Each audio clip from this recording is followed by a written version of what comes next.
Aujourd'hui, on parle de l'épilepsie. C'est une maladie dont on entend parler, mais qu'on ne connaît pas trop. On parle avec des témoins, des personnes qui vivent avec la maladie, qui surmontent la maladie au quotidien, mais aussi des médecins pour nous en dire plus. À tout à l'heure.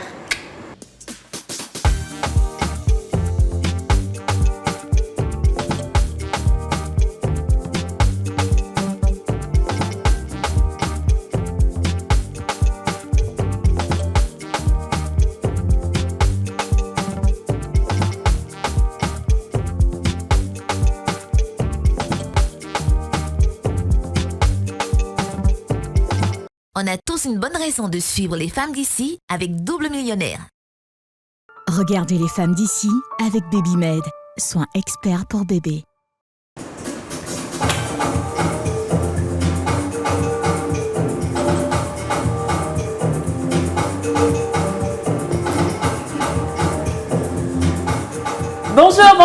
Bonjour à tous et bienvenue dans ce nouveau numéro des femmes d'ici, l'émission en question, l'émission autorisée. Alors les filles, aujourd'hui on a plusieurs invités, on a 4 invités, mais on va faire par vague. Donc on a Majeneba Woni qui est commerçante, qu'on va applaudir. Majeneba, ça va? Oui, ça va. On dit quoi? Tu es contente d'être là? Très bien. Mais tu es venue de loin, hein? Tu es venue d'où ça? Ah, je viens de Gonzague. De Gonzague. On dit Adjufo au casier normalement. Ah, d'accord. Merci beaucoup. En tout cas, tu as voyagé. Ouais. Vraiment, c'est gentil. Merci. Alors toi, tu as l'épilepsie. Oui. Tu vis avec la maladie. Oui. Tu fais même des crises. Oui. Ouais, et tu vas nous expliquer tout ça, d'accord? D'accord, il n'y a pas de problème. Ah, ça marche. Ensuite, Patrick Minignoko est avec nous. Patrick Minignoko, ça va? Oui, ça va. Alors toi aussi, tu viens de loin? Tu viens d'où? Moi, je viens de Fresco. Tu viens de Fresco. Fresco, Koso, ici en Godier. Tu es Gauthier. Mais tu étais où avant de venir à l'émission aujourd'hui? À Yopougon. Tu étais à Yopougon. Yopougon, Nyongo Sud à gauche. Donc il y a une différence entre son gauche et puis son droite. Oui, moi j'habitais Nyongo Nord à droite. Ah ouais. Il y a Nyongo Nord à gauche, Nyongo Nord à droite. Par droite, Sud à gauche, Nyongo Sud à droite. Tu peux arriver au nord comme... Est-ce qu'il y a Nyongo Est-ouest? Non, il n'y a pas Mais Yopougon est tellement grand aussi. C'est grand, Ouais, c'est très grand. Alors dis-moi, toi tu vis avec la maladie. Tu as l'épilepsie. Bon, en fait, ça fait 15 ans que j'ai ça. Mais par rapport à ça aussi, les gens ont beaucoup évité de me confier des boulots. Voilà, donc j'ai fait que toutes mes activités même sont tombées. Souvent quand il pique des crises, bon, mon portable, mes trucs, par exemple, il y avait un tablier, il y avait au moins 3 boulettes. Tout ça, ça a été volé. Les gens viennent louer ça, les gens viennent prendre ça en location. Là, ils sont de dormir, ils me réveillent. Patrick, donc ta bourrette, le soir on envoie ton argent ta bourrette. Comme ils sont de dormir, beaucoup. Mais souvent aussi, ils sont de dormir comme ça, en plein rêve, en plein truc comme ça. Et depuis 6 mois, je ne sais pas. Moi, ici au dehors, et c'est matin, et je constate qu'il y a vraiment pissé 6 mois. Et souvent, quand ça me prend comme ça, je suis capable même de me déshabiller, même devant les gens, on de prendre bois, caillou, mais les gens vont commencer à fermer la porte. Attraper les enfants pour rentrer dans la maison à cause de mon soeur dans le quartier. Ce que je veux savoir en fait, c'est que toi, tu es né avec la maladie ou bien c'est après? Est-ce que c'est différent ta sorte d'épilepsie? Parce que généralement l'épilepsie, tu tombes, tu convulses, c'est-à-dire que tu tombes et puis c'est fini. Mais pourquoi toi tu te lèves, tu fais des choses et tout ça? Non, en fait, il y a des vertiges qu'on appelle les vertiges numérales. D'ailleurs, quand ça te prend comme ça, quand ça monte comme ça, tu es là même là. Tu vas t'asseoir, dès que tu t'assois comme ça, là, ta tête là bas comme ça, tes yeux. Tu es obligé de prendre matériel même pour lancer, même Tellement que tu as mal, en fait, tu fais sortir la douleur. Donc quand tu prends tout, tu en as marre, tellement marre. C'est pour faire fuir la douleur. Est-ce que tu sens la crise arriver? Est-ce que quand tu dois avoir une crise, tu sens ça? Non, ça me surprend. Ok. Ça me surprend. Ok. D'accord. Je peux te dire que je peux être là jusqu'à 2 mois.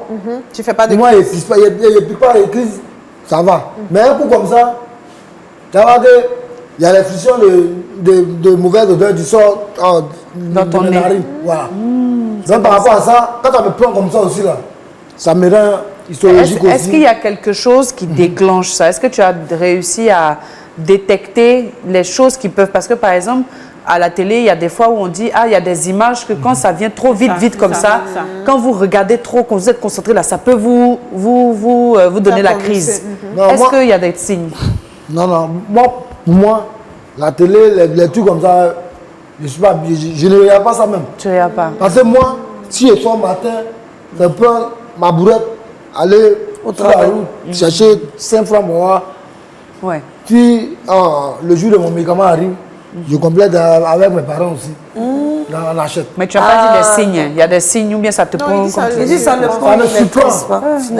D'accord. Donc, si je comprends bien, est-ce que il y a l'alcool? D'autres on dit qu'ils sont ça, mais ils boivent de l'alcool. Moi, ça me fait plus de 3 ans, j'ai arrêté l'alcool. Puis cette année-là fini, ça me fait 4 ans au-delà de l'alcool, mais je n'aime pas. Voilà pourquoi de suite même, j'ai demandé après de l'eau. On me dit non, il y a la boisson qui est là. J'ai demandé c'est quoi?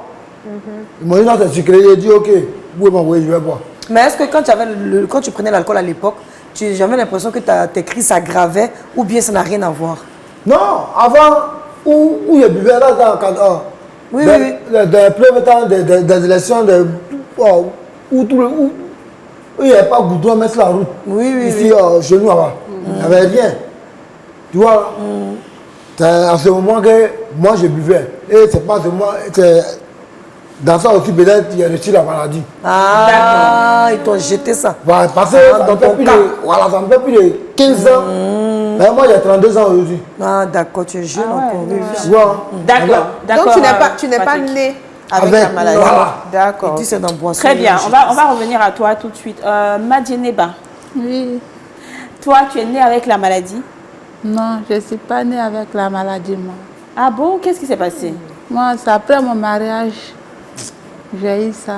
Comment ça? Oh, l'Afrique. Bon, mon premier enfant, j'ai eu avant de me marier. Il a 20 et quelques maintenant. Ok. Donc, deuxième, quand j'étais enceinte, un peu, maladie venait, on pensait que c'est amusement. C'est ça. Souvent, j'ai sommeil. Si elle va me coucher, 5 minutes, ça me laisse. On pensait que c'est la fatigue. Ouais. Évoluellement, un peu, ça commence à augmenter un peu. Un jour, je suis allée me laver. Quand je suis sortie, on dit je suis tombée. J'étais enceinte de mon deuxième enfant. 5 mois comme ça, je suis tombée. Mais on prenait ça amusément. Ça. Ça a commencé un peu. Les gens disent on m'a lancé ça, c'est génie. À chacun dit pour lui. C'est ça. On a commencé à soigner, on est parti jusqu'au Burkina. Vraiment, maman a souffert. Mon papa est décédé. Il n'y a pas de solution. Je suis revenue. On continue. On dit on est calé, va faire ça. Ça t'a dit on continue de partir partout qu'on nous dit. Tout ce qu'on a, même si elle va de mon pain pour aller me sauver, en tout cas, elle souffert. D'accord. Ça ne va pas. Mais est-ce que tu es partie à l'hôpital? C'est ce que je suis arrivée. Maintenant, quand ça a chauffé, on est parti à l'hôpital. Donc vous avez fait tout le tour, partout chez les Africains d'abord avant d'aller à l'hôpital? Oui. Ok. Parce qu'on nous disait que c'est génie, que c'est un sort. C'est génie. Okay. Voilà, donc on est parti à l'hôpital de pauvres à faire.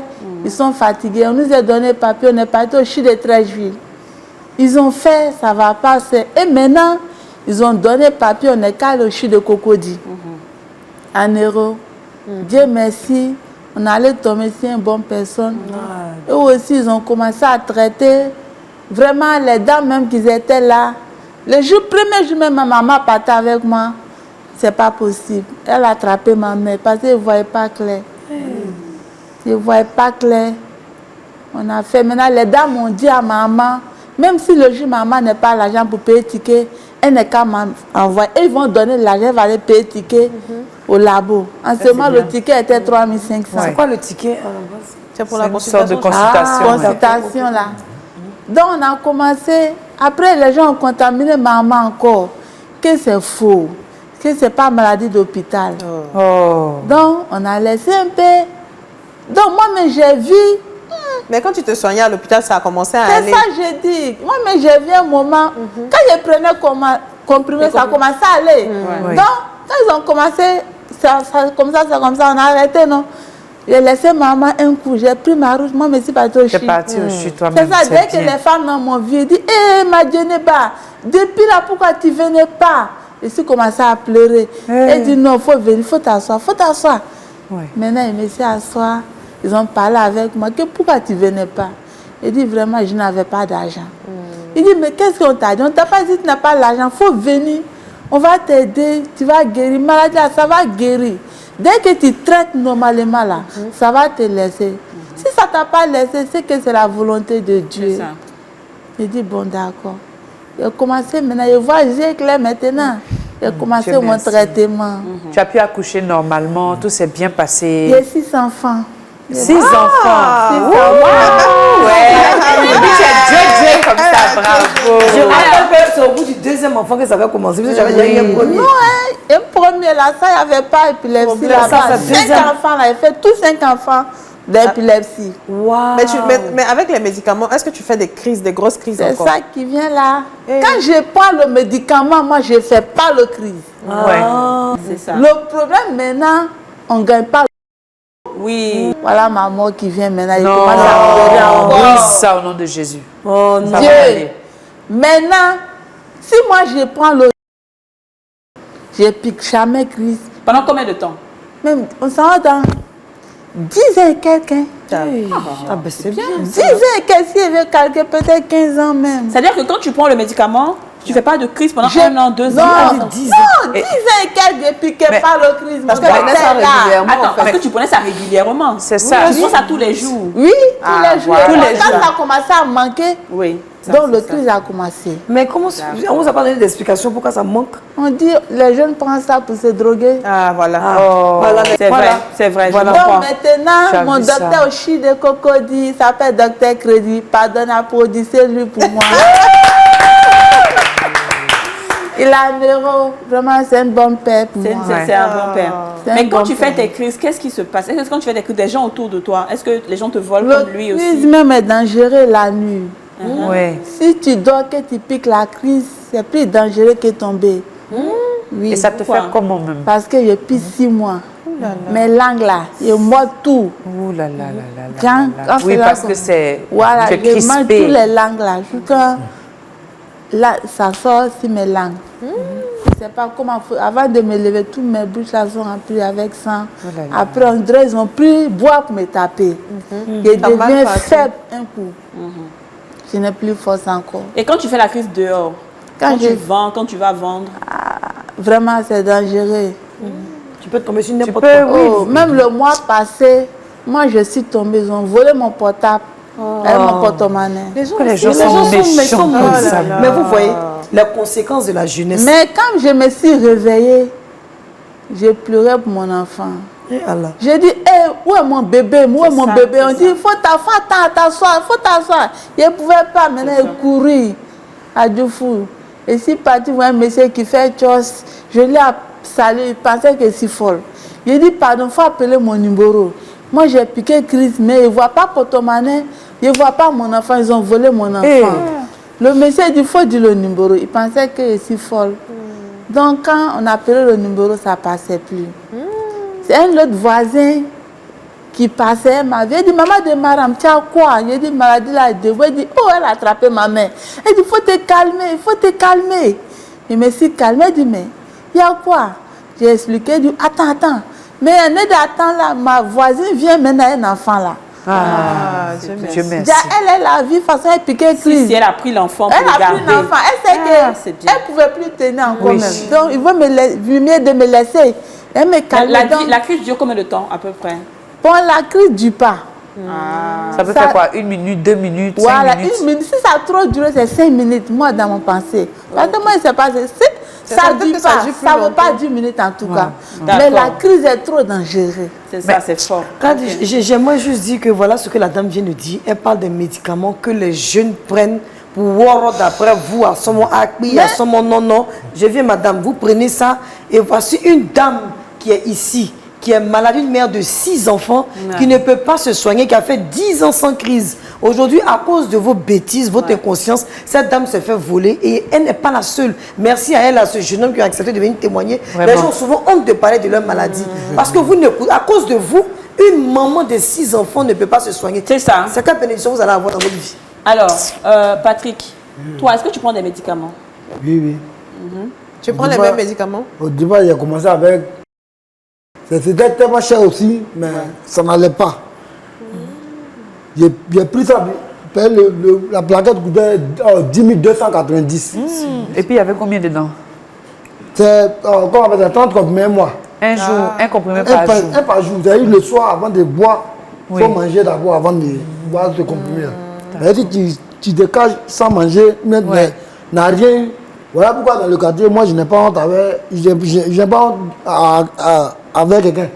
De demander. De demander. C'est ça. Je n'ai pas honte à demander quelque chose à quelqu'un. Si tu n'en as pas, ouais. Si elle fait, s'il y a un restaurant où on me connaît là-bas, je vais à la bière. Il faut me servir quelque chose de 500 demain. Il y a si je vais pousser ma bourrette.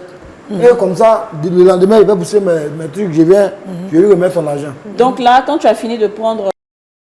Après, j'ai vu qu'il a dépensé dedans. Même les gens du quartier même cotisaient pour acheter mes médicaments. Et donc tu as arrêté. Tu vois, vous venez voir que ça ne faisait rien.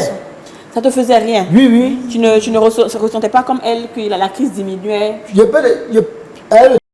prends une semaine après, Il a une... je me retrouve à Képa. D'accord. Soit Ok. couché dans la rue, c'est mon oncle, il y a une maison qui vient me prendre même. Si son époux m'envoie à la maison. On dirait que ta crise est plus forte. Hein? Elle est plus comprends? forte. Voilà. C'est ça. On va aller à la pub et on va revenir tout à l'heure pour continuer. On va à la pub et on revient.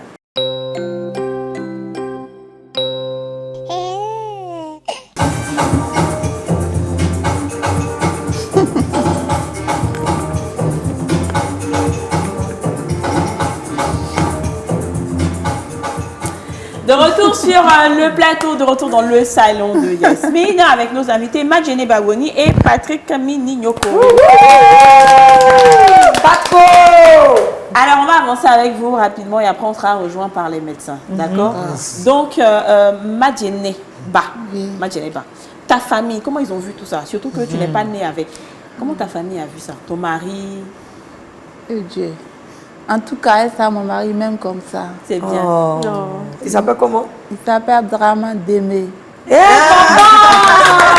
Démé!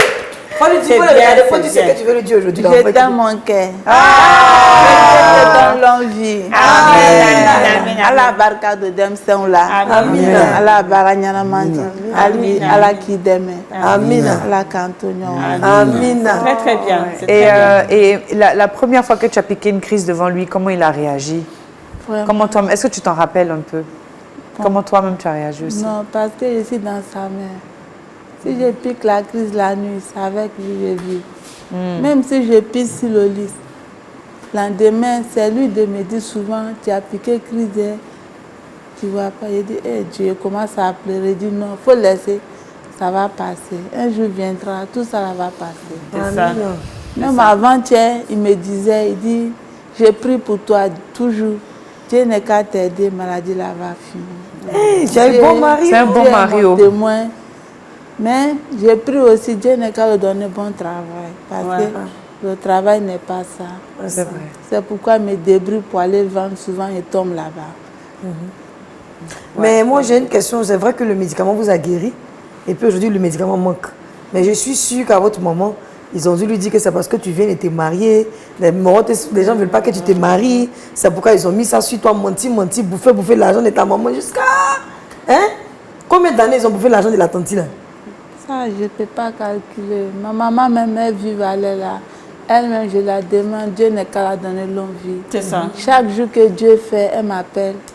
Même on est venu, ça fait 3 fois, elle m'appelle. Ah, c'est bien ça. Elle veut savoir ce qui se passe. Voilà. Oui, elle a peur aussi. Voilà. Mais aucun de tes enfants n'a la maladie. Hein? Non, mais Ok, aucune. super.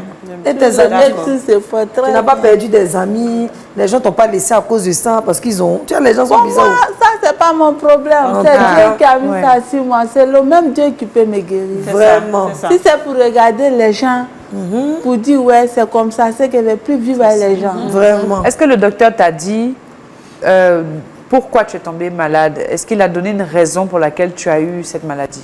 Bon, il ne m'a pas donné raison. Ouais. Pour lui, c'est une épilepsie. Tout simplement. Oui, D'accord. il dit qu'il peut guérir. Oui, il peut guérir. S'il ne pouvait pas guérir, Je prenais... J'allais continuer à piquer crise. En fait, c'est ça. C'est-à-dire qu'il faut que tu aies les médicaments. Voilà. Je pense que si les médicaments existent toujours, si ça existe toujours en France, il faut que quelqu'un puisse te faire venir. Lui, il est gentil, mon docteur. Ouais. Souvent, même si j'ai l'ordonnance, si je vais, les gens refusent de me donner. Ah, et pourquoi? Mais parce qu'on dit que les gens... C'est les pharmaciens qui ont dit, sinon moi je ne savais pas tout ça que les jeunes prennent. C'est ça donc on Moi, tout ce qu'ils connaissent, c'est mon médicament. Les jeunes là, souvent, si j'appelle mon docteur, s'il connaît ces pharmacies, il appelle là-bas. Il va appeler. Oui, il dit, ouais, j'ai une patiente qui vient, elle s'appelle Madjeneba. Pardonnez, si vous avez le donnez là. Ouais. On me donne. Nice. Et les médicaments coûtent combien? Bon, 8 000 et quelques, mais il prend 2 boîtes par mois. D'accord. Maintenant, avant, ça coûtait 2 000.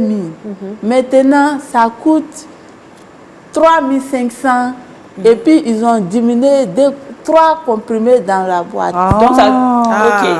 D'accord. Donc tu dois payer plusieurs boîtes. Tu dois payer plusieurs boîtes. Et ils ne donnent pas. À partir d'une seule boîte, même, c'est un problème. On ne donne pas aussi. Tout à l'heure, on va recevoir des médecins qui vont nous expliquer un peu ce qui se passe. D'accord. Mais on va essayer de voir. Puisque les gens, il y a beaucoup de gens qui regardent et tout, on pourra te trouver le... Bon, je vais demander aussi à les femmes qui ont épilepsie. Ils n'ont qu'à avoir la foi à Dieu. C'est ça. Il y a des femmes qui disent, si tu as épilepsie, que tu ne peux pas faire enfant. Ouais. Alors que c'est là-bas, moi, je ne crois pas. Parce que moi, j'ai fait déjà 5 enfants déjà dedans. Et qui sont en bonne santé. Ils sont en bonne santé. Dieu merci. Bravo. Donc, je demande à Dieu, les femmes n'ont qu'à avoir foi pour avoir confiance à Dieu qu'ils peuvent faire enfant dedans. Inch'Allah. Ils n'ont qu'à Merci continuer beaucoup, le Madjeneba. Elles vont continuer le traitement. Elles vont continuer le traitement et elles auront leur médicament, Inch'Allah. Voilà. On sera rejoint par un médecin. Donc, toi, on va te dire merci. Amen. Merci beaucoup d'avoir fait le déplacement. Ouais. Parce que tu es venu même avec ton bébé et tout ça. Que Dieu te soutienne dans tout ça. Et puis, chaque fois que moi j'entends le mot voilà, je vais penser à toi et je vais acheter, je vais venir te donner. Je demande aussi à les gens de bonne volonté. C'est bon, il faut laisser faire de bonne volonté. Non, les gens comme ça. Tu as compris, non? D'accord. Les choses vont se faire. Madjeneba, merci beaucoup d'être venue. D'accord, on a un professeur qui sera là tout à l'heure. Et tu vois que ça, c'est un bon contact. Amen. Et puis, Inch'Allah, les choses vont bien se passer. D'accord? Amen, d'accord. Merci beaucoup. On va te laisser partir et on va... Merci. On va accueillir le professeur Mariam Madoumbia, neuropédiatre et présidente des neurologues de Côte d'Ivoire. Patrick, est-ce que toi, aujourd'hui, tu ne prends pas de médicaments? Si, j'ai un nouveau médicament que j'ai commencé à prendre. Qui t'a prescrit ça? Ça, c'est à Benjaville, ils ont envoyé ça par un médecin qui connaissait ma maman aussi. Qui a dit non, que ce médicament est arrivé par rapport aux hommes épileptiques. Ok. Voilà. Donc, ce médicament, depuis aussi, j'ai commencé à prendre ça. Il peut faire au moins 6 mois sans crise. Sans crise. Ah, c'est très bien. Tu vois? D'accord. Voilà. Et puis, souvent aussi, quand la crise me prend fort aussi, il y a une dernière crise m'a pris et on m'a envoyé à l'hôpital. Ils ont demandé à ce qu'on me place de quoi tu coûtes. Puis pourquoi on me place une prévision de combien de mille là? Combien? Il doit parler 160 000. Et puis ça fait quoi? C'est pour soigner temporairement ça? Genre, quand ça me prend le nez là, c'est là même. Dieu merci, mais tu vois, il n'y a pas de nez. Tout nez là va sortir. Ça fait mal. Ça fait mal. Et, non, tout mon corps c'est plaît. Ah là là, mais pourquoi autant de médicaments mais forts? Vraiment. Alors c'est ça qu'on va essayer de comprendre. Le médicament qu'il prend actuellement, lui, avec lui aussi, j'ai très confiance dans ça. Mais par rapport à ce qu'ils ont demandé aussi, il faut qu'on parte faire. Tu vas nous expliquer ça, Patrick. Tu vas nous expliquer ça. Comme le professeur est là, elle pourra peut-être donner quelques réponses. Il n'y a pas de souci. D'accord. Professeur, comment ça va? Ça va bien, merci. Alors, c'est un plaisir d'avoir une superbe, belle professeure comme ça. Oui. Professeur, on parle d'épilepsie aujourd'hui. Oui. C'est quelque chose que tu vois tout le temps. Hein, tu reçois plusieurs patients qui souffrent d'épilepsie. Ça vient d'où exactement? Alors, l'épilepsie, c'est une maladie. Ouais. C'est une maladie une maladie neurologique. Ouais. Donc, ce n'est pas une maladie psychiatrique, on est d'accord. Oui. C'est une maladie neurologique qui va survenir après une désorganisation, un dysfonctionnement au niveau du cerveau. Ok. Voilà. Donc on aura une zone du cerveau ou alors tout le cerveau qui va subir une désorganisation, un dysfonctionnement et qui va faire que les cellules au niveau de cette zone-là seront hyper excitables. Et vont produire des décharges d'électricité, ce qui va aboutir à la crise d'épilepsie. Mais c'est dû à quoi cette désorganisation? La jeune dame qu'on a reçue tout à l'heure, elle disait qu'elle n'était pas née avec. Mais c'est dû à quoi? Comment ça peut subvenir tout d'un coup comme ça? Ok. Alors vous devez comprendre que l'épilepsie peut survenir à tous les stades de la vie. Wow. Mais plus fréquemment, l'épilepsie va concerner les âges extrêmes. Donc les enfants, les nouveau-nés, les nourrissons, les enfants et les sujets âgés. D'accord. Âgé, genre quel âge? À partir de 60 ans, 65 ans, on parle de sujets âgés. On est beaucoup plus exposé à faire des crises d'épilepsie. Mais pourquoi ces personnes-là en particulier? Alors, notamment pour les enfants. Pour les enfants, il faut savoir que le cerveau de l'enfant, il est immature. Jusqu'à 2 ans, jusqu'à 5 ans, le cerveau est en train de se mettre en place. On parle de maturation au niveau du cerveau. Alors donc cette immaturité-là fait que l'enfant il est plus vulnérable. Le cerveau n'est pas capable de lutter contre toutes les agressions extérieures. Alors une fièvre, je peux faire une convulsion, je peux faire une crise. Un petit traumatisme, je tombe des bras de ma maman, je me cogne la tête. Un traumatisme, je peux faire une crise. Voilà, donc le cerveau immature, les infections de l'enfant, c'est pour ça qu'il est important de suivre le calendrier de vaccination des enfants pour éviter les fièvres éruptives, tout ce qui est maladies infectieuses de la petite enfance. Également, il faut bien surveiller la grossesse, il faut bien surveiller l'accouchement. La grossesse est suivie à l'hôpital. L'accouchement est médicalisé. On accouche à l'hôpital. Ça permet donc de surveiller ces différentes étapes-là qui sont, lorsqu'elles ne sont pas bien maîtrisées, peuvent être beaucoup pourvoyeuses de crises d'épilepsie. Alors moi, docteur, j'aimerais vous demander, est-ce qu'on voit 2 sujets, donc deux personnes assez différentes, mais qui ont tous les 2 l'épilepsie? On voit plus chez mon frère, d'ailleurs, tu es un très joli garçon, et mon frère, je voulais te dire ça. Beau gosse, il n'y a pas l'homme pour toi. Lui, il dit que c'est plus ses nerfs. Hein, donc quand ça le prend, il a tellement mal. C'est pas qu'il est violent, mais ça le rend violent parce qu'il veut que la douleur parte. Tandis que la dame, elle disait qu'elle se mordait plus. Les cris sont à peu près pareilles, mais un peu différentes. Est-ce qu'il y a plusieurs types d'épilepsie? Il y a plusieurs types d'épilepsie et il y a plusieurs crises d'épilepsie. Ah ouais. Je vous ai dit que l'épilepsie va venir parce que j'ai une partie de mon cerveau qui dysfonctionne ou alors tout le cerveau. Il faut savoir que le cerveau est assez systématisé. Chaque partie du cerveau a une fonction bien précise. D'accord? Par exemple, si on prend la partie en avant, c'est cette partie qui me permet de faire des mouvements. Et puis, il y a des parties également qui sont responsables de la vision. Il y a des parties qui sont responsables des sensations. Donc, voilà. Donc, si la partie du cerveau qui est responsable de la motricité, qui me permet de commander des mouvements bien ordonnés, si c'est cette partie-là qui est, qu'on va dire, qui dysfonctionne, alors je vais faire des crises qu'on appelle des crises motrices. Donc je serai d'abord, je deviendrai, ensuite je fais des secousses, voilà. Il y a une zone qu'on appelle le lobe temporal qui me permet de contrôler mes émotions. Voilà, grâce à ce lobe, je suis bien assise là. Voilà, je ne vais pas dans tous les sens. Vous avez l'équilibre et tout. Voilà, et donc si c'est cette zone-là qui dysfonctionne, on peut avoir des crises où on va faire de l'agressivité, on peut poursuivre quelqu'un, on peut être violent. Voilà. Donc on a vraiment différents types de crises en fonction de la zone du cerveau. Différents traitements. Différents traitements. Différents médicaments, différents traitements. Qu'est-ce que le docteur répond à ceux qui disent que l'épilepsie, c'est un sort qu'on te jette? Est-ce que c'est vrai? Non. Tout de suite, non. L'épilepsie, je vous ai dit, c'est une maladie. Donc, une maladie qui survient d'un dysfonctionnement au niveau de l'organisme. Mais ce n'est pas un sort, ce n'est pas léger. Mais est-ce que ça se guérit? L'épilepsie, c'est guéri. Totalement. Dans 70% des cas, après un traitement bien prescrit, bien adapté, 70% des personnes vont guérir de leur épilepsie. D'accord. Alors oui, mais ce que je ne comprends pas, c'est qu'on dit que ça touche les enfants et puis les personnes à partir de 60 ans. Mais eux, par exemple, ils sont encore dans 40 ans. Non, je vous ai dit que l'épilepsie peut survenir à n'importe quel âge, à n'importe quel stade de la vie. Mais plus fréquent chez l'enfant et chez le sujet de la faiblesse âgé. du cerveau. Voilà. Alors moi, j'ai un membre de ma famille qui souffre d'épilepsie, une jeune fille de 15 ans. Et quand j'ai demandé qu'est-ce qui s'était passé, on m'a dit non, elle faisait trop de palud, tous les jours elle est paludéenne, elle fait la fièvre. Et puis un jour comme ça, elle avait tellement de fièvre qu'elle est tombée, elle a commencé à tout casser dans la maison. C'est après qu'on a fait des, comment on appelle, on a fait des analyses neurologiques, on a vu qu'elle avait l'épilepsie. Mais pourquoi la fièvre? Qu'est-ce que la fièvre a de particulier pour que ça puisse déclencher une épilepsie? Alors, la fièvre, c'est un facteur d'agression du cerveau chez le tout jeune, chez le nouveau-né, chez le nourrisson, jusqu'à 5 ans. Comme je vous ai dit, l'immaturité du cerveau fait qu'on ne peut pas lutter, on ne peut lutter contre aucune agression extérieure, dont la fièvre.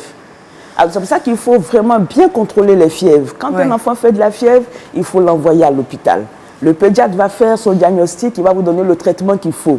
Parce que sinon, si la fièvre monte tôt jusqu'à niveau 39 degrés, 40 degrés, le cerveau ne peut pas lutter. Et donc la réaction du cerveau à cette agression, c'est des convulsions, c'est des cris. Il faut éviter de donner des médicaments qu'on a à la maison. J'ai une petite pharmacie chez moi, mon enfant, c'est juste une petite fièvre, il était fatigué, mais ça donne lui fait mal.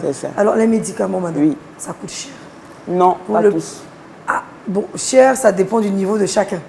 C'est sûr que si vous et moi, on nous dit qu'on paye 10 000 par jour le médicament, on ne va pas s'en plaindre, mais dans le cas on a des médicaments, qui coûtent 4 000 francs, 3 000 francs pour le mois. D'accord. Voilà, donc je veux dire qu'ils peuvent être peut-être à la portée de tous. La dame qui est partie dit qu'il y a un médicament qui manque sur le marché à cause des jeunes qui... Pourquoi ça manque sur le marché? Parce qu'effectivement, c'est utilisé, on a de manière illégale. C'est utilisé comme drogue par nos jeunes gens. Alors donc, aujourd'hui, la prescription et la délivrance sont très contrôlées. Mais il y en a quand même. Il y en a, mais il n'y en a pas suffisamment parce qu'il faut pouvoir répondre. Une pharmacie qui commande ces médicaments-là, il faut pouvoir donner vraiment des indications précises à l'OMS, l'Organisation mondiale de la santé, qui suit vraiment la prescription de ces médicaments. Est-ce qu'il y a beaucoup d'épileptiques? Est-ce qu'il y a beaucoup d'épileptiques en Côte d'Ivoire? Est-ce que le taux est élevé par rapport à il y a des années? Oui, bon, par rapport à des années, je ne sais pas, mais je veux dire qu'on a un taux quand même qui est assez important. Il faut savoir que l'épilepsie, c'est une maladie qui est fréquente. C'est ça. Environ 50 millions de personnes dans le monde vivent avec l'épilepsie. Mais alors, à quel moment est-ce qu'on guérit totalement d'épilepsie? C'est-à-dire, c'est sur quel traitement? C'est-à-dire, parce que les gens qu'on voit, ils vivent toujours avec la maladie. Alors, avec un traitement médical bien conduit. Sur combien de temps? Parce que l'autre, elle a fait 10 ans en train de prendre un médicament. Avec un traitement médical bien conduit, on va voir progressivement la diminution de la fréquence des crises jusqu'à arriver à un arrêt des crises. Alors, lorsque le patient va faire 2 ans sans faire de crise, parce que le traitement médical, il est respecté, il est pris aux horaires bien prescrites, il respecte également les conditions d'hygiène, les conditions de vie qui sont demandées par le médecin. Au bout de 2 ans, si vous ne faites plus de crise, on vous refait un examen qu'on appelle l'électroencéphalogramme, qui nous aide dans le diagnostic. Et donc, on va faire après 2 ans pour s'assurer que le cerveau est au repos. Et en ce moment, on va voir que le patient ne fait plus de crise et on arrête le traitement progressivement. Waouh. Très bien. Patrick, je pense qu'on va terminer avec toi. D'accord. Aujourd'hui, c'est quoi ton état? Tu as commencé le nouveau médicament, tu vois que ça va mieux, tu as quelqu'un qui te suit, c'est ça? Et lui, il te dit quoi? Que tu vas continuer ce médicament pendant longtemps? Effectivement. Ok. Le docteur? Et aujourd'hui, envers ta famille, est-ce que tu réussis quand même à avoir une petite amie, une petite go, malgré ça? Tu es marié? Non, pareil, au premier temps où ça m'a pris devant une de mes copines, qui s'appelait Josiane. Josiane. Non, ça m'a mis la honte sur moi au bord de la route. Elle est venue me voir. Oui. Elle est venue me voir, il battait la copain pour emprunter un taxi. Et comme ça, voilà, ça devant 6 mois. Et j'ai dit tomber au rond-point de Carrefour sur les Silles Bougon. Boubou, comme ça, en train de me gratter si bouton même là. Elle a pris la fuite. Vu qu'on dit même là, moi je connais où elle habite. Mais quand je fais même demander après elle-même à Poudjan pour saluer même là, pardon, on me rejette même. Et depuis lors, tu n'as plus de copine? Voilà, donc depuis, par rapport à ça, même l'amitié même du quartier même là, d'autres même les gens t'ont abandonné. Oh. Quand quelque chose seulement, on m'a dit, de le mettre pas dans notre truc là-bas. On me dit, moi là, ou bien on me dit comme ça, moi, mes têtes. Donc il y a d'autres aussi qui m'énervent dedans. Et par rapport à ça, quand il parle une fois, deux fois, tu ne veux pas comprendre. Je le frappe. Si tu as force, on va se battre. Si tu n'as pas force, il y a tes limites. Et tes parents vont venir, ils vont recevoir ce qui va. Ils attendent aussi. Aujourd'hui, d'accord. Quand tu regardes ta vie avec l'épilepsie, est-ce que dans ton cœur, tu crois que tu peux guérir de cette maladie? Je peux guérir. Et tu penses que les médicaments, le traitement que tu fais aujourd'hui, comme à long terme, tu peux voir des résultats? À la fois. Oui, à la fois. Tu seras guéri alors. Ah, Dieu parce merci. que tu as un bon cœur. Effectivement. Tu sais, les gens qui sont beaucoup nerveux comme toi, en général, c'est des gens qui sont gentils. Ils ont une carapace. La maladie, là, ce n'est pas ta maladie. C'est quelque chose qui est venu. Et sache que ça va partir. Ceux qui se moquent de toi aujourd'hui, là, tu ne connais pas leur demain. C'est ça. Donc, pas ça à parler. La l'émission la plus suivie. Quand tu as réussi comme ça, elle approche à toi. Patrick, ce que moi je veux savoir, qu'est-ce que tu fais dans la vie en ce moment? Moi, actuellement, par rapport à une de mes boulettes, c'est combien par jour location? Non, moi-même, actuellement, il y a par rapport à mes trucs que je fais, dans le quartier, tous les parents me connaissent en tant qu'un travail. J'ai fait tout sortes de trucs. Ouais, tu te débrouilles. Tu es un grouilleur. Mais ça va, j'arrive quand même à avoir quelque chose, un peu d'argent. Viens ciment ici, viens cimenter ici. Par jour, tu peux gagner combien? Ça dépend des travaux qu'il attrape par jour. Mais c'est pas sûr que tu peux avoir. Souvent, par jour, combien? Comme ça. Souvent, 1000 francs, 2500. Non, moi, si je vais pousser ma boulette, l'argent de ma nourriture par rapport à mon médicament. 1000 francs par jour, 2000 par jour. Je mets 500 le soir, le matin, par rapport à mon médicament. Oui. Et je dis par rapport à la journée, pour que j'ai la force pour aller pousser la boulette. Au moins 1000 francs par jour. D'accord, oui. ok. D'accord, ok, très bien. Patrick, je veux te dire merci d'être venu. On a la chance d'avoir des professeurs, des médecins, des personnes qui sont d'ONG. On sera rejoint tout à l'heure par une dame, une fondatrice d'ONG, qui a elle aussi un enfant épileptique. Donc on aura toutes les informations nécessaires pour que tu puisses guérir de cette maladie. D'accord? Merci. Merci beaucoup d'avoir été avec nous. On va à la pub et on revient tout de suite après.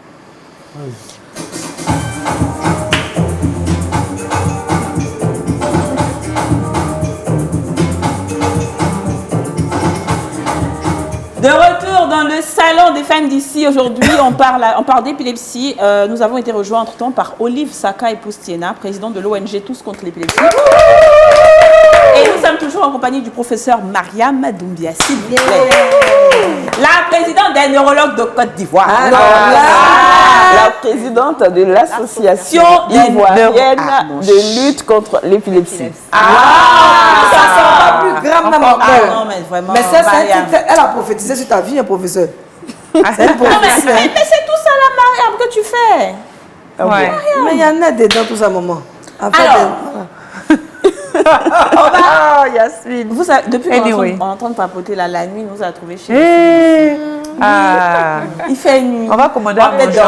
On va dormir. On va commander à manger. Comme moi, je garde la grande chambre. D'accord. Alors, dis-nous, Olive, toi, tu es maman d'enfant, d'un enfant souffrant d'épilepsie, n'est-ce pas? Effectivement. Il est né comme ça? Qu'est-ce qui s'est passé? Non, il n'est pas né comme ça. Ah. Non. Ok. Il n'est pas né comme ça. Au fait, il tombait fréquemment malade. Ok. Et nous sommes à l'intérieur.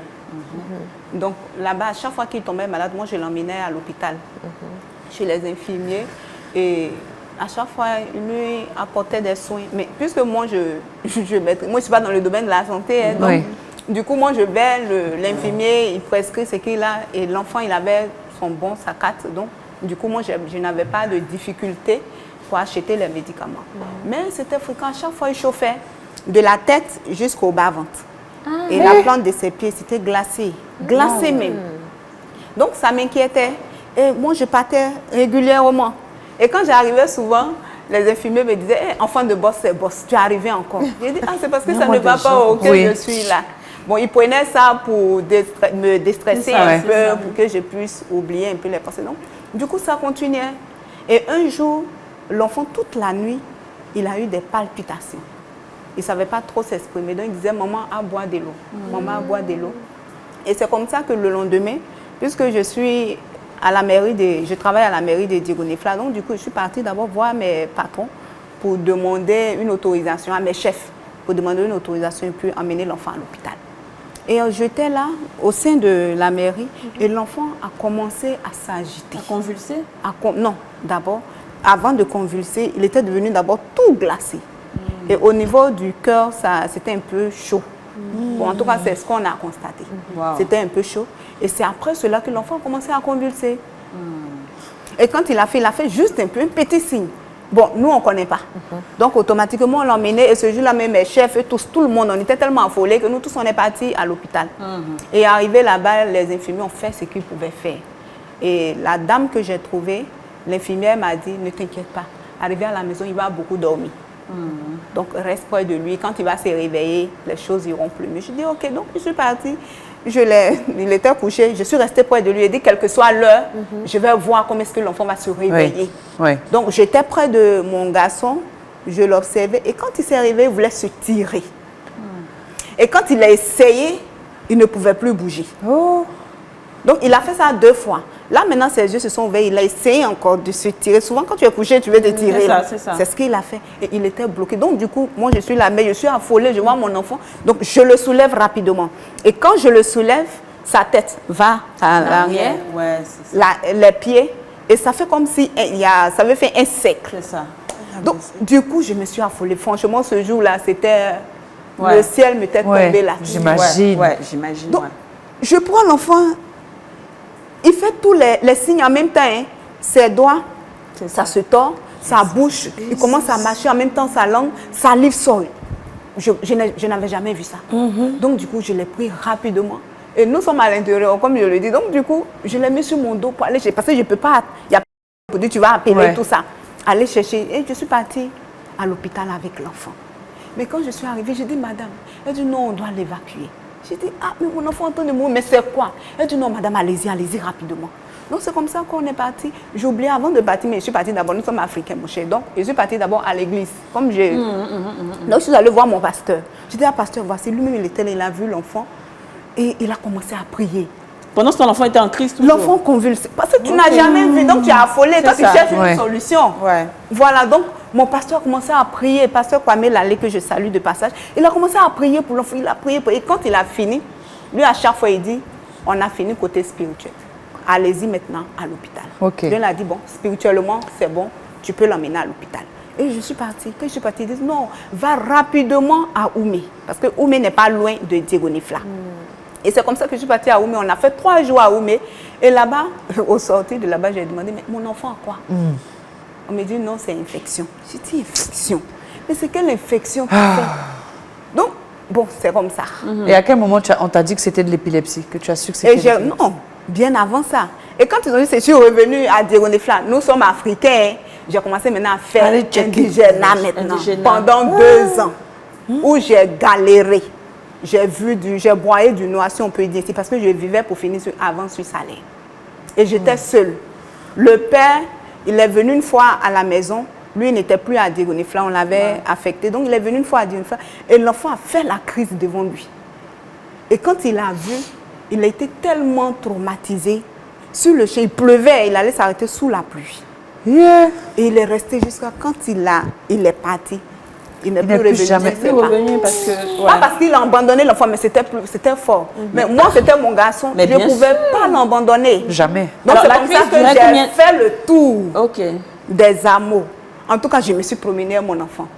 Et c'est après tout ça maintenant que la médecine moderne a commencé à jouer. Dieu est passé par la médecine moderne pour me donner le sourire aujourd'hui. D'accord. Moi, j'ai envie de vous demander directement, docteur, par rapport à la liste des malades. Puisque les médecins, comme vous avez dit, les pharmaciens ne donnent pas les médicaments, puisqu'il y a beaucoup de gens qui utilisent ça comme des drogues entre griffes, est-ce qu'il n'y a pas possibilité, c'est une supposition, de faire la liste des personnes dans chaque commune et de donner aux différentes pharmacies afin qu'on puisse leur donner leurs médicaments pour que ces pères et mères ou ces enfants ou ces grands-parents puissent vivre en fait et ne subissent pas l'insouciance de ces jeunes.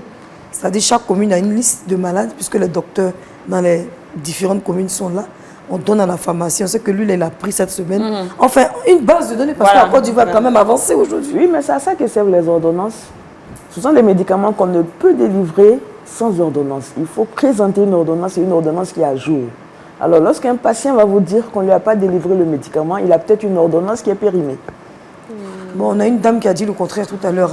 Marie, qu'elle a une ordonnance qui a jour. Souvent, le docteur même appelle pour dire pardon, ma patiente vient, il faut lui donner. Non, je ne crois pas. Je crois pas. Donc, vous pensez qu'elle a menti? Non, pas du tout. Je ne peux pas dire ça. Non, bon, non. Bref, c'est sûr que l'ordonnance n'est pas à jour. Ou alors, souvent, ils demandent 2 boîtes. Alors que comme la délivrance est contrôlée, on va donner juste une boîte. Et une boîte, ça fait 28 comprimés. Alors, si l'ordonnance, si le médecin a mis un comprimé par jour, que tu reviens avant les 28 jours, et regarde dans l'ordinateur, on voit que tu es passé il y a 25 jours. On demande prise en charge en Côte d'Ivoire pour ça. Prise en charge de l'État pour les médicaments. Non, il n'y a pas de subvention particulière de l'État. Il n'y a pas de subvention particulière de l'État sur la prise en charge de l'épilepsie. Mais on a dit, il y a combien de personnes à peu près qui ont... C'est quoi les pourcentages? On avait dit tout à l'heure. Dans le monde, elle a dit 50. 50 millions dans le monde, mais ici en Côte d'Ivoire, on a une étude de population qui date maintenant un peu, mais qui a mis en évidence 7,8 pour 1000. C'est-à-dire, pour dire simplement, peut-être pour, pour la population de Yasmine, c'est-à-dire sur 1000 personnes, on va trouver 8 personnes qui vont vivre avec l'épilepsie. 8 personnes. Et chez l'enfant, moi j'ai fait une étude sur l'épilepsie en milieu scolaire dans la commune de Yopougon, et j'ai ressorti une prévalence de 35 pour 1000. Wow. C'est-à-dire que les enfants, c'est beaucoup plus. Voilà, pour 1000 enfants, vous avez 35 personnes qui vont vivre avec l'épilepsie. Mais les enfants, est-ce que ça ne se soigne pas assez rapidement quand c'est vite détecté? D'où l'intérêt du dépistage précoce. Le dépistage précoce se fait à quel... C'est ce que j'allais demander. À quel moment est-ce qu'un parent se dit il faut que je fasse le dépistage pour le... Mais si vous voyez un fonctionnement normal de l'enfant, un enfant qui fait des mouvements anormaux que vous n'arrivez pas à contrôler, un enfant qui a l'air, qui reste souvent absent, parce que chez l'enfant, il y a une forme d'épilepsie qui est beaucoup fréquente qu'on appelle l'absence, où l'enfant a une rupture de contact qui est très brève. Il faut être observateur. Une rupture de contact brève qui va survenir quelques secondes, 5 à 10 secondes. Rapidement, il revient à l'activité en cours. Il peut faire plusieurs au moins une dizaine, une vingtaine dans la journée. Et le plus souvent, c'est surtout les enseignants qui vont attirer l'attention des parents. Parce qu'on va se rendre compte que parfois l'enfant, il est appelé en classe, il ne répond pas tout de suite. Ou le voisin de classe qui va dire « Ah, mais souvent, j'ai l'impression qu'il rêve beaucoup. Voilà. Donc, lorsque vous allez voir un fonctionnement anormal chez votre enfant, il faut tout de suite voir les médecins, il faut surtout aller au centre de santé. La main qui est comme ça, souvent les enfants, mais ils ont des difficultés à prendre leur cuillère, tout ça, ça n'a rien à voir. C'est neurologique, mais ça peut être épileptique aussi. Si ça survient, alors la crise d'épilepsie, c'est une manifestation clinique qui est aiguë. C'est-à-dire qu'elle va survenir brutalement, elle est paroxystique. Donc, à début brusque, à fin brusque et de durée brève. Maintenant, quelles sont les conséquences on sait que le côté social, la personne s'enferme, les gens ne veulent pas s'associer à ce genre de personnes qui ont des maladies. Mais de manière, je veux dire, physique, est-ce que ça peut engendrer d'autres maladies comme... Est-ce que ça peut créer un AVC? Parce que c'est cérébral. Est-ce qu'une épilepsie peut créer un AVC? Alors là, c'est vraiment des épilepsies compliquées. Mais c'est plutôt l'AVC qui est la cause de l'épilepsie. C'est ça. Voilà. Parce que l'AVC, c'est quoi? C'est un accident vasculaire cérébral, donc qui est dû à une lésion au niveau des vaisseaux du cerveau. Donc du coup, les cellules du cerveau au niveau de cette zone-là sont désorganisées. Et une cellule qui ne fait pas le travail pour lequel elle est là, ben, elle n'a rien à faire. Donc il y a des petits AVC comme ça, on ne sait pas. Alors justement ça, je pense qu'il faut que le professeur parle un peu de ça, surtout chez les nouveau-nés. Parce que moi, j'ai vécu ça avec mon deuxième enfant qui est né avec un palu. Et quand donc il est né avec un palu, il était donc malade. Nous, on ne savait pas, parce que moi, je n'avais pas le palu. On ne comprenait pas comment lui, il a eu le palu. Oui. Wow. Et on a vu qu'en ayant le palu, il a fait une sorte de petit AVC. Wow. Oui, donc les bébés font des AVC. Et donc, c'est l'hémisphère gauche du cerveau qui contrôle le côté droit. C'est ça qui était légèrement atteint. Et donc, quand il grandissait, heureusement que moi, je suis très, très médecin. Oui, c'est le professeur Lasne qui est vraiment mon médecin, enfin, le médecin des enfants. Mais en regardant, faisant l'électrocardiogramme, ils ont vu qu'il n'a pas d'épilepsie. Mais il avait des sortes de convulsions quand il chauffait. Oui. Et donc, ils ont commencé à lui donner des médicaments. Et c'était que son côté droit, en fait, qui ne bougeait pas suffisamment. Ouais. Et donc, depuis l'âge de 6 mois, on lui fait faire des séances de kiné. Parce que si tu as besoin de tes 2 mains pour faire 4 pattes. C'est ça, ouais. Et ouais. malheureusement, je pense qu'il y a beaucoup de personnes qui voient leurs enfants ne pas faire 4 pattes, ne pas marcher. Ils ont l'impression que l'enfant, c'est un enfant serpent, il est handicapé. Oui. Mais non, il faut vraiment faire des séances de kiné, même oui. si ça coûte cher. Parce qu'effectivement, c'est près de, c'était quoi, 15 000 francs par séance. On faisait 2 séances et encore, par de la semaine. chance, hein. Ah ouais. À partir de 6 mois jusqu'à 1 an et demi. Mais aujourd'hui, si tu le vois, il a 3 ans, tu ne vas pas imaginer que c'est un gars qui il court, il saute, il jump Dieu partout. merci. Mais effectivement, sans séquelles, Bravo, absolument Dieu merci, rien. Dieu Mais merci. c'est parce que justement, ça a été vraiment très vite Traité, ouais. Et ça, il faut vraiment qu'on parle de ça parce que je vois plein d'enfants qui ne marchent pas. On dit oui, l'enfant serpent et tout, mais c'est pas vrai. Mais En les fait, mini-AVC, waouh. Là, on parle d'IMC, de paralysie cérébrale. Ouais. Voilà, donc en fait, c'est une lésion qui va survenir au niveau du cerveau, soit dans la période anténatale, donc pendant que la femme est enceinte, ou alors lors de l'accouchement, ou bien dans les premières années, pendant les 2 premières années de vie de l'enfant, une lésion qui va survenir au niveau du cerveau. Donc, cette zone du cerveau-là qui dysfonctionne, en même temps qu'elle va être responsable de l'épilepsie, en même temps qu'elle va être responsable d'un déficit au niveau de la motricité de la partie du corps qui est contrôlée par la zone qui dysfonctionne. Ouais. Voilà. Alors moi j'ai envie de Donc on va voir souvent associer peut-être une main qui ne fonctionne pas bien, Ça, ou alors d'une main comme ça. voilà, tout un côté du corps, et c'est ce même côté-là qui va faire les crises. Parce que c'est là, oui, voilà. Ok. Alors, est-ce que, par exemple, dans un centre de santé communautaire ou à l'intérieur du pays, est-ce que les infirmiers ou les médecins qui sont là ont des notions de ces maladies-là pour une prise en charge quand même assez efficace? Parce que comme la dame a dit, elle a fait beaucoup d'allées et venues avant qu'on puisse diagnostiquer son fils. C'est ça. C'est l'un des motifs de la création de l'association ivoirienne de lutte contre l'épilepsie. Nous avons plusieurs volets dans notre programme, dont la formation des professionnels de santé à la prise en charge des épilepsies. Donc nous parcourons différentes villes de la Côte d'Ivoire, souvent en association avec l'ONG dirigée par Madame Tiena. Nous parcourons différentes villes de la Côte d'Ivoire pour former nos confrères, pour former nos collaborateurs à la prise en charge de l'épilepsie. Et également, on rencontre les populations, on leur explique ce que c'est que l'épilepsie. Parce que l'épilepsie, plus que la maladie elle-même, la discrimination, les préjugés sont beaucoup plus lourds à porter par les patients et leurs familles. Donc nous, on fait de la sensibilisation et de la formation. Mais c'est bien, vraiment. Vraiment, justement, je rejoins Kadi, je ne sais même pas je sais pas les félicités qui pourraient sortir de ma bouche. C'est grand ce que vous faites. Parce qu'aujourd'hui, on a plusieurs campagnes contre les enfants, les jeunes filles pour ne pas tomber enceintes dans les écoles, les femmes battues. Il y a 1001 associations qui se sont liées à ces causes. Mais alors, les maladies rares comme l'épilepsie qui tuent en silence et qui brisent la vie des gens, on n'a pas beaucoup. Un médecin qui a fait de longues études comme vous, aujourd'hui, qui a consacré sa vie à parcourir la Côte d'Ivoire pour sauver des vies. Vraiment, madame, merci pour tout ça. Et concernant aussi ton ONG, je sais que bon, c'est dû à l'expérience que tu as vécue avec ton fils. Quelles sont les actions que vous menez sur le terrain? Est-ce que vous aidez aussi de manière financière à payer les médicaments? Qu'est-ce que vous faites concrètement? Alors, merci beaucoup pour la question parce que j'attendais. On mène beaucoup d'actions à l'intérieur. Parce que c'est vrai, l'association ivoirienne de lutte contre l'épilepsie, à sa tête, professeur Doumbia, vraiment merci beaucoup pour tout ce que tu fais pour nous. Alors, on mène beaucoup d'actions à l'intérieur. Parce que l'association, c'est vrai, l'association est là, l'association nous aide. Et par la grâce de Dieu, par an, on fait deux caravanes. C'est ça, docteur? Oui. Voilà, 2 caravanes. La présidente choisit, la présidente et son staff choisissent une ville et on va. Et aussi à la journée internationale de lutte contre l'épilepsie.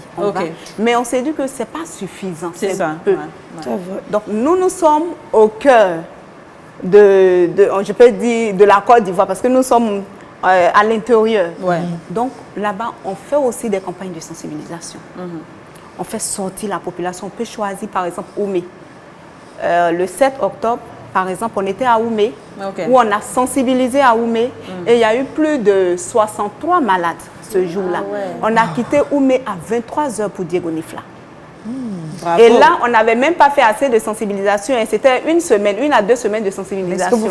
Est-ce que vous donnez des médicaments? On fait ça, oui. Et quand on fait, on profite de ces sensibilisations-là. Ouais. On parle de l'épilepsie, on dit que l'épilepsie n'est pas contagieuse, tout ça. C'est ça. Voilà. Et aussi, il y a un neurologue qui nous accompagne, qui fait partie de l'association, qui nous accompagne, qui fait les consultations. Et nous donnons aussi des médicaments, parce que c'est bien beau de dire, venez, on va vous aider. L'épilepsie n'est pas contagieuse. L'épilepsie, c'est vrai, mais aussi, il faut l'aider. Bien sûr. Il faut lui dire, vous donnez un peu de médicaments. Voilà, on donne des médicaments pour dire, voici le chemin. Très bien. Moi, j'ai envie de te demander comment va ton fils. Est-ce qu'il est guéri? À la grâce de Dieu, il va bien. Je peux parler de guérison. Je peux parler de guérison parce qu'avant, il faisait plusieurs crises. Et aujourd'hui, son docteur est là. C'est son docteur qui est professeur, donc est là. Donc aujourd'hui, par la grâce de Dieu, ça va. Les crises se sont espacées de combien de temps maintenant? On peut faire 2 mois, 3 mois sans D'accord. crise. Mais quand il fait une crise, on cherche pourquoi est-ce qu'il a fait la crise. C'est ça. Donc, automatiquement, on l'amène à l'hôpital. Des fois, on fait des examens de sang, parce qu'il faut faire ça. On fait des examens de sang pour voir s'il n'est pas anémié, s'il n'a pas l'infection, s'il n'a pas de palud. Mon docteur là, c'est ça, c'est le regard par la télé. En fait, souvent la télévision aussi pour les tout petits. Ah bon? Tout ce qui est oui. Faut nous expliquer ça quoi? Les lumières, on est malheureusement en fin d'émission. Non, on ne peut pas être autour des télé. Non, on peut pas. Tu sais, il y a des trucs à la télé, souvent même il y a des programmes, on met photosensible, épilepsie. Mais il faut savoir qu'on a seulement 5% des épilepsies qui sont photosensibles. Et encore moins chez le sujet noir. D'accord. Donc, en fait, en gros, c'est quand le système immunitaire est affaibli que l'épilepsie peut prendre le dessus. Si le système immunitaire est renforcé... Non, comme je vous ai dit, toute lésion, toute agression au cerveau. Nous sommes là, je veux dire, un petit accident, là, tout de suite, là, tu tombes, là, tu te fais un traumatisme au niveau de la tête. Et puis, c'est le début. C'est pour ça qu'on dit quand il y a un enfant, tu traverses la route, là, tu traverses la route, un chauffard qui te heurte, un traumatisme au niveau de la tête. Il y a une dame, ils ont mal collé sa perruque. Ouais. Ça fait en voulant enlever sa perruque, qu'elle n'avait pas les bons produits. Tu comprends? On a eu des mains savants, elle a forcé. En voulant trop tirer sa tête, a cogné le meuble. La dame laisse tomber. Elle a l'épilepsie. Alors, on a à la fin de l'émission, là, on doit vraiment conclure. Mais la dernière question que je veux poser, on sait que les médicaments ont des effets indésirables. Mais les épileptiques doivent prendre des médicaments à vie. Est-ce que ça n'aura pas de problème après sur leur santé? Incidence, oui. Très peu de patients auront besoin du médicament à vie. Ok.